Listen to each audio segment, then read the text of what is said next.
Et voilà, en direct du pesage, on vient de voir passer juste derrière nous les superbes Ferrari tenantes du titre. Et à ce titre, on retrouve justement l'ingénieur piste de la numéro 50, Damien Ogier, qui est resté quand même sartois de cœur, on peut dire. Oui, oui. Ah oui, oui, 6 ans passés ici. Donc, ouais, faut le rappeler, vous avez travaillé chez Dams. Chez Dams, GP3, Formula 2, donc ouais, on connaît bien le coin. Bon alors Damien, on se retrouve un an après, beaucoup d'eau est coulée sur les ponts, mais il y a un an quand on s'était vu, c'était wait and see quoi, mais voilà, coup d'essai, coup de maître en 2023.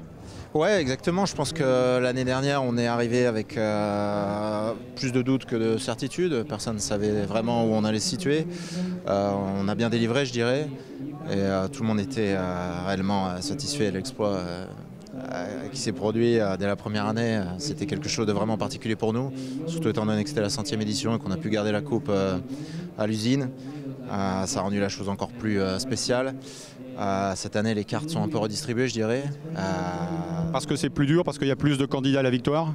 Je pense que le niveau est beaucoup plus serré que l'an dernier. On a pu le voir sur les premières courses.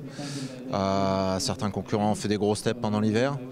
Et certains avantages qu'on ait pu avoir l'an dernier aussi ont été, on va dire, coupés par la balance de performance qui a été décidée. Donc on joue avec les règles, il y a des règles qui arrivent au fur et à mesure, on s'adapte et on va essayer de produire le meilleur résultat qu'on puisse, évidemment, on lâche rien et on espère être dans le paquet pour jouer devant et confirmer le résultat de l'année dernière, ce qui serait quelque chose d'encore plus exceptionnel, je pense. Le Mans, c'est le sommet de la saison, tout le monde s'y prépare, votre voiture est prête pour Le Mans, justement pour l'édition, vous allez me dire comme tout le monde aussi quoi. Ouais, je pense que ça reste la course pour laquelle on se prépare depuis le début. Généralement, c'est aussi la course pour laquelle on dessine les voitures et pour laquelle la voiture est vraiment faite. Donc c'est vrai que le niveau de préparation est bien supérieur sur celle-là que sur les autres. Voilà. Vous travaillez sur la 50, mais peut-être aussi sur la 51? Non, vous êtes exclusivement sur la 50? Non, je pense qu'il y a énormément d'entraide dans l'équipe et ça reste très fusionnel.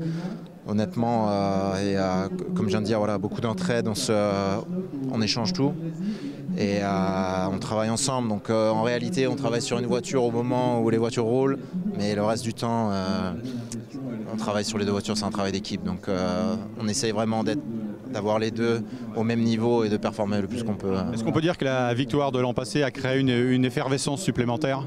Ouais, je pense qu'il y a eu une émulsion autour de ce qui s'est passé, de réaliser que notre groupe était capable de performer à ce niveau-là et de produire ce genre de résultats. Ça a vraiment donné une dimension à notre projet, notre programme.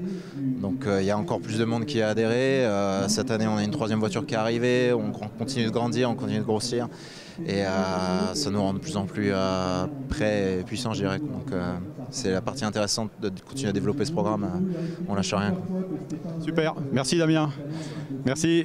Quant à nous, on se retrouve tout à l'heure. On rappelle que le pesage poursuit jusqu'à 15 h et qu'au-delà, après, des voitures de course circuleront dans le centre-ville du Mans, sur un parcours bien établi. Donc entre 15 h et 16 h, évitez la circulation dans le centre du Mans sous peine de croiser des bolides. À tout à l'heure.